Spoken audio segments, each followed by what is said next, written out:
Gereja Katolik, tapi punya lambang Illuminati. Mari kita review.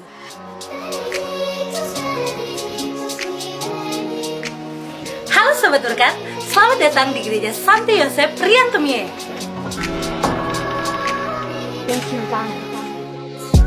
Gereja ini terletak di Desa Lauhala, Kecamatan Ile Mandiri, Kabupaten Flores Timur, Nusa Tenggara Timur, dan merupakan gereja pusat atau gereja paroki di Riang Kemie. Gereja ini dibangun pada tahun 1937 setelah kapela yang sebelumnya sudah ada sejak tahun 1933 habis terbakar. Sampai dengan saat ini, gereja ini masih kokoh berdiri meski mengalami sedikit perubahan pada bangunan karena termakan usia dan bencana. Misalnya saja, menara gereja yang sekarang berada di sebelah kiri, dulunya berada di tengah gereja.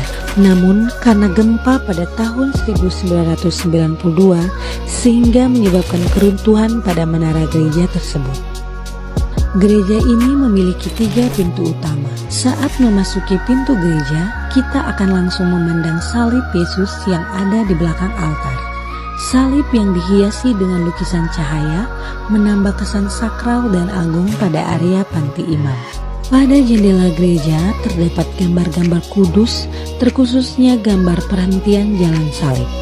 Di atas bingkai altar gereja terdapat lukisan wajah dari para penulis Injil, yaitu Santo Matius, Santo Markus, Santo Lukas, dan Santo Yohanes. Yang menarik adalah di bagian tengah bingkai altar terdapat 3 simbol, di mana salah satunya sering dikaitkan dengan simbol Illuminati. Terdapat lambang Pax in Christ, burung merpati sebagai lambang Roh Kudus, dan segitiga bermata melambangkan mata kehadiran ilahi yang berarti Tuhan yang mengawasi umat manusia. Pada sisi kiri dan kanan altar terdapat patung Bunda Maria dan patung Santo Yosef.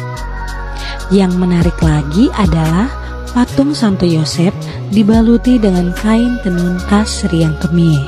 Wilayah Riang Kemie awalnya menjadi wilayah pelayanan para imam SVD dari tahun 1913 sampai dengan tahun 2007. Pastor paroki pertama yang bertugas pada tahun 1937 yaitu Pater Johannes Krol SVD yang berasal dari Belanda. Beliau menetap sampai dengan tahun 1977.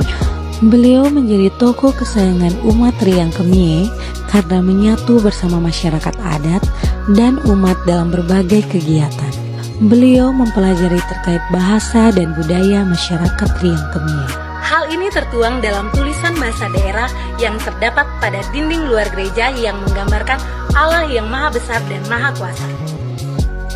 Beliau juga menjadi pelopor doa Rosario di wilayah Keuskupan Larantuka, serta menciptakan nyanyian dan doa-doa dalam bahasa daerah. Salah satu peninggalan Pater yang masih ada adalah lonceng gereja yang dibawanya dari Belanda saat pembangunan gereja. Karena mengalami kerusakan, lonceng ini sekarang dipajang di taman gereja untuk dikenang bersama oleh umat Riang Kemie.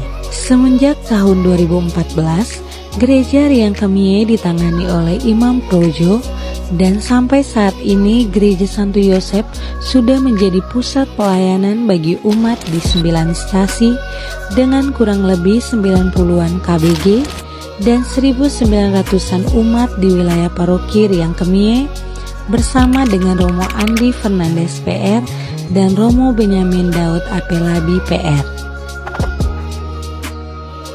Menarik bukan review gereja kali ini? Sampai bertemu di review gereja selanjutnya. Dadah!